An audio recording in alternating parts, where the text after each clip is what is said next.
In conversation with Erin, Mackey, helping kids to love reading one book at a time, Harry, writing various children's genre, including picture books, early readers, chapter books, middle grade fiction, and young adult fiction. She enjoys sharing posts about our books and our life on Facebook, Instagram, X, and TikTok. She have more than 40 completed manuscripts and she continued to develop new story idea on a regular basis. Area have published picture books, middle grade fiction, and young adult books to date. She enjoys spending time with her husband, family, friends, church family, and her crazy cats who constantly entertain her and get into trouble. And on today's episode of Auto Interview, it's my utmost pleasure, joy, and excitement to offer the show today, Eri Mackey. How are you doing today, Eri? Welcome on the show. Thank you so much. I'm doing well today. Yeah, it's so lovely to have you on, basically. I've been looking forward to this, and I'm quite excited that we are here to sit down and talk about your amazing literature work. So thank you very much for joining us. Thank you for the opportunity. Yeah, yeah. So here I need to first say that I am so impressed by the description page of your latest book, Snow Days, which is the fourth book actually in the Lauren Hill middle grade series on Amazon. I would like us to start today's interview by asking you what led you to write this book, what inspired the making of it, if you can run us through the making of Snow Days, and also, which is also a series book, which is quite interesting. If you can run us through what led you to write this series, what inspired the making of the first book, that would be great, really. Would love to know. Sure. Um, I started writing with picture books. When I first started writing, I created four picture books and wanted to try my hand at chapter books or what they consider middle grade for that Yeah. age range. Mm, So I started my Laurel Hill series with the first book, Laurel Hill New Beginnings. But when I outlined it, I tend to outline and not just kind of fly by the seat of my pants. So when I outlined it, I had a lot of ideas mm, for what could happen in the stories and decided to have a series with it. mm, So I had different story prompts and plot ideas for four books. And the books run by season. So the first one is spring up until summer. The second wow. one is all through summer up until the beginning of school. The third one is beginning of school through the beginning of December. And then Wow. the fourth book and final book, Laurel Hill Snow Days, runs from the beginning of December till the beginning of spring again. So the characters, it's six girls. One girl is new to the town, moves there. Maggie has moved to the town of Laurel Hill with her mom, and she Mm, becomes friends with the other five girls. And the books go through the different challenges and store and entertainment that the girls encounter in their regular lives. mm, So some of the topics are friendship, overcoming obstacles, um, dealing with a bully at school, mm. trying new things. One of the girls tries to learn the violin, so she's taking on a new hobby. And just the friendship and closeness that the girls have, especially with their relationship with church and with the Lord. Mm. Wow, that I must say that is an amazing, lovely story into the making of Snow Days, and that's a beautiful answer you've got in there. Now I wanted to go much further because I actually like the fact that you mentioned that you started with picture books, which is quite exciting as well. Now let's go because the friendship between Nikki, between Jennifer, Hammy, Katie, and Morgan, and Maggie also has really anchored the series. Now, how did you come up with each of the personality in the earlier books? I would like to know about that. When I come up with characters, I Mm, do a pretty extensive character bio on them. So mm, I'll do a physical description for each character, and I also do things like hobbies or likes or dislikes, if they're adults, what their jobs are and what relation they are to the other characters. yeah. And I do not just the main characters, but secondary characters as well, because I Mm, want the characters to play in the story as real where the reader can connect with them and really Mm. picture themselves in the story as well. That's an amazing one, really. Because I could imagine that would be a very beautiful and lovely bond of friendship between these characters. Amazing. Now, I would Yes. like you to show the book to the camera, just so we see what it looks like. Yeah. This is the first one in the Laurel Hill book series, though. This is Laurel Hill Mm. New Beginnings. Wow. Would you love to talk about the making of that? Because that seems like to be one of the characters you have in this particular series. The way she sat Yes. down. It looks as something was due. The illustration, I think. Yes. We did it in watercolor for the first book. Um, I used a coworker at where I was working. She was an artist, and she did the cover for the first book. And then it took a few years before I published it. And Mm. I've since switched to an illustrator that does all my covers now. So the other covers are slightly different and picture all six of the girls in an activity. Oh. Um, but the cover for this one shows the new girl, Maggie, who moves to Laurel Hill with her mom and becomes Mm. friends with the other five girls. Wow. That's great to know, really. Thank you. Thank you very much. And Harry, you've written stories for both younger kids and middle grade reader. Now, do you find yourself more drawn to one age group over the other? And along those lines, is there a particular genre that you particularly love writing the most? That might be a bit tricky, maybe. Because that was a focus at the beginning of my writing. Mm, But since then, over the past few years, I've really focused in on the middle grade age range. Um, I have a few magical realism or fantasy middle grade books that yeah. I've written but have not published yet. And Oh. I'm currently working on a middle grade, it's a coming of age story, really, that I Mm, just started within this past month. mm. So, but I seem to write well to the middle grade age range for children and connect with them the best. Wow, that's a great one as well. That's quite beautiful. And I wanted to ask you because I find all of this to be quite fascinating and quite awesome. What inspired you to start writing for children? Was there a particular moment or a particular story that sparked your journey as a children's author?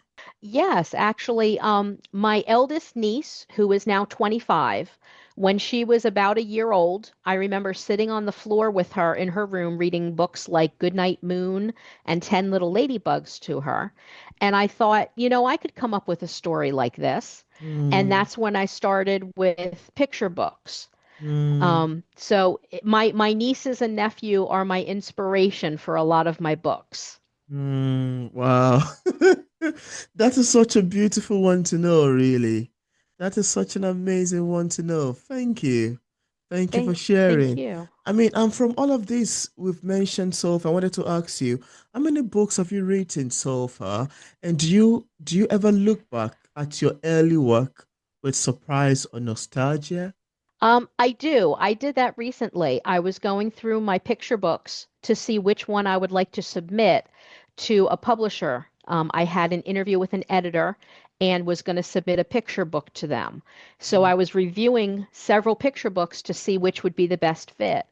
And I was surprised at some of the very first picture books that I had written that I was Wow. rhyming, which a lot of my picture books are not rhyming, Wow. but it surprised me how well they read and how well they flowed together. So I was very excited at those early works, and that was one of the ones that I chose to be able to submit.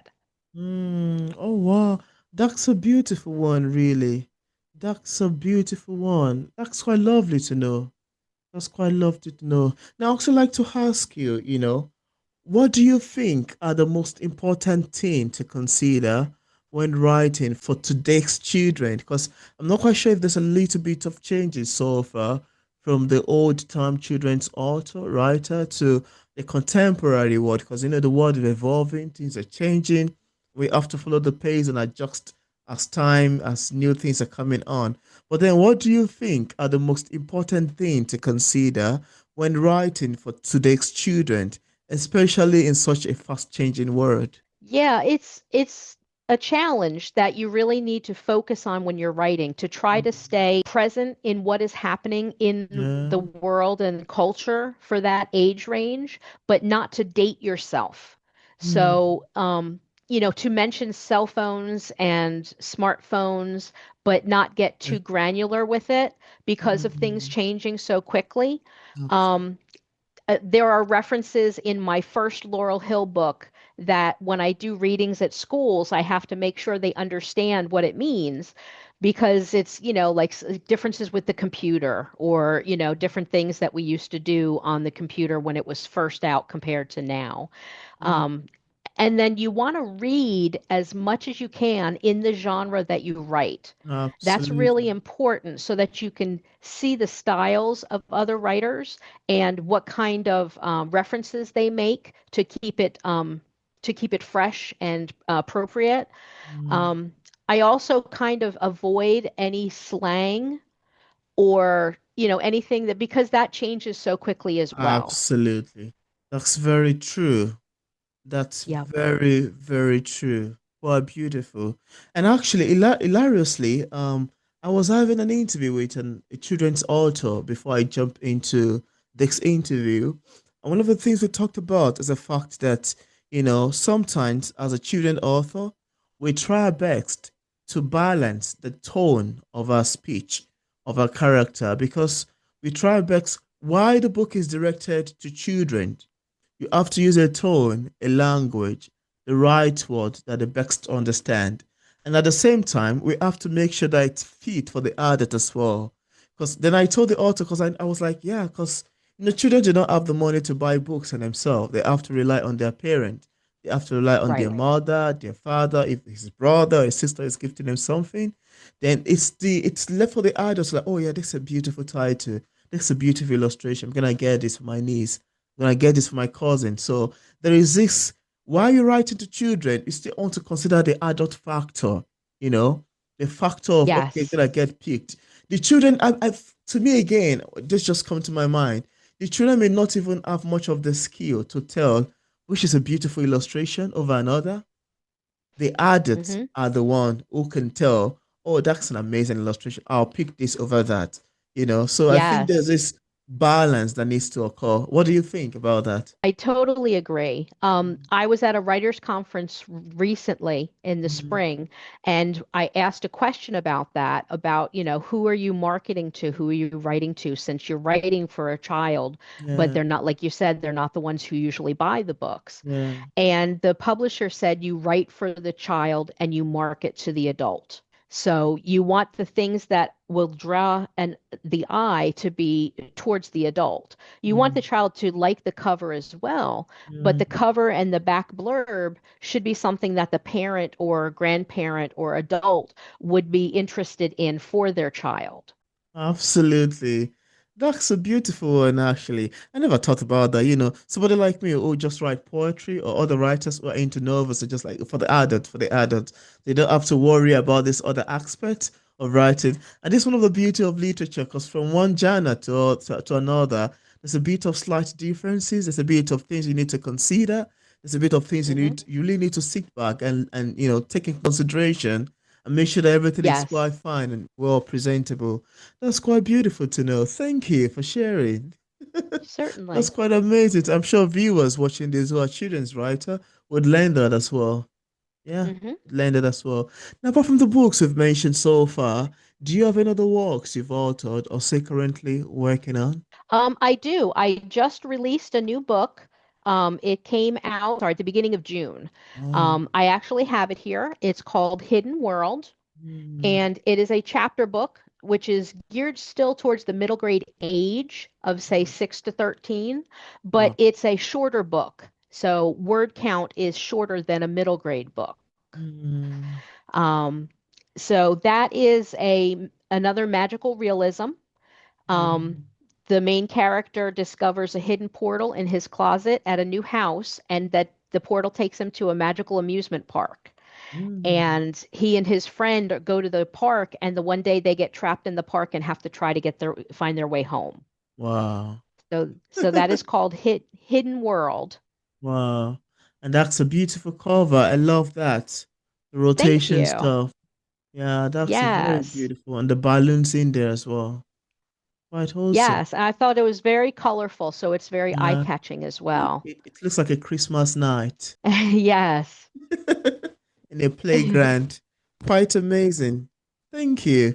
Now, as a published author, what sort of advice would you give for the writers who are still struggling with writing and publishing a book? What would you give people in this category? And also, where can interested viewers get a copy of your books from? My books are available as both paperback and ebook. My Mm, one picture book is a hardcover and ebook.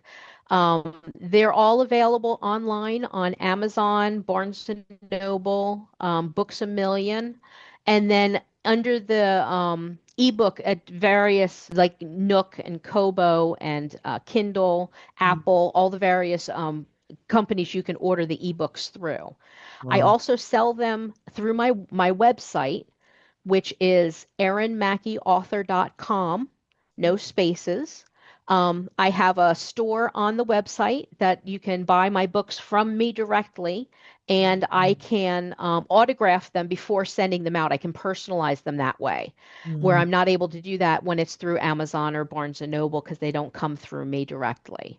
mm, I also sell at different vendor events where I can autograph them and sell in person, different author events and craft shows, mm. things like that, where I can meet the public and connect with them. I hand out a lot of bookmarks at the vendor events.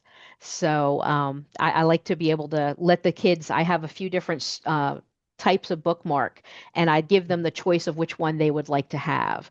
So Wow. that's always fun to see which is the popular one. Oh. Um, as far as advice, I know the one thing that I'm on several writers groups on Facebook, and the one question I see the most deals with writer's block, where you're Mm, writing something and you get stuck and you can't seem to move forward or you can't get that spark of creativity going again. mm, And I've had that happen many times. And there's two things that I do to try to break through and get the creative juices flowing again. mm, One is to change to a different project. So if I'm stuck on my one book, I might go to a different book idea and start planning that out and reviewing beautiful. some of the stuff. And it Mm, kind of sparks that general creativity. And then you're able to go back to the book that you were stuck on and then move forward. mm, If that doesn't work, I also will print out what I've written on the book that I'm working on mm. and read it from beginning to where I've stopped, because that will get you back vested in the story and get you moving forward again. So those are my two tips for trying to get through writer's block. That's an amazing one, really. That's a lovely advice that I'm hoping that viewers, even including myself, would love to utilize. And that's a beautiful one, really. Quite commendable. And I also left a Thank you. link in the description part of this interview where interested viewers can get a copy of Erin Mackey book directly on Amazon and Barnes& and Nobles on our website and also on other platforms. I also left a link to Henry's social media pages for possible followings. So thank you so much, Harry, for accepting the invitation to come up and talk about snow days and your amazing other literature work. I must say this is so exciting, very lovely. It's good that we're able to jump past the internet connectivity issue, which is quite beautiful. Thank you very much. This was so lovely and very great. Thanks for coming on. Certainly. Thank you so much for having me. It was a pleasure. Yeah, my pleasure as well.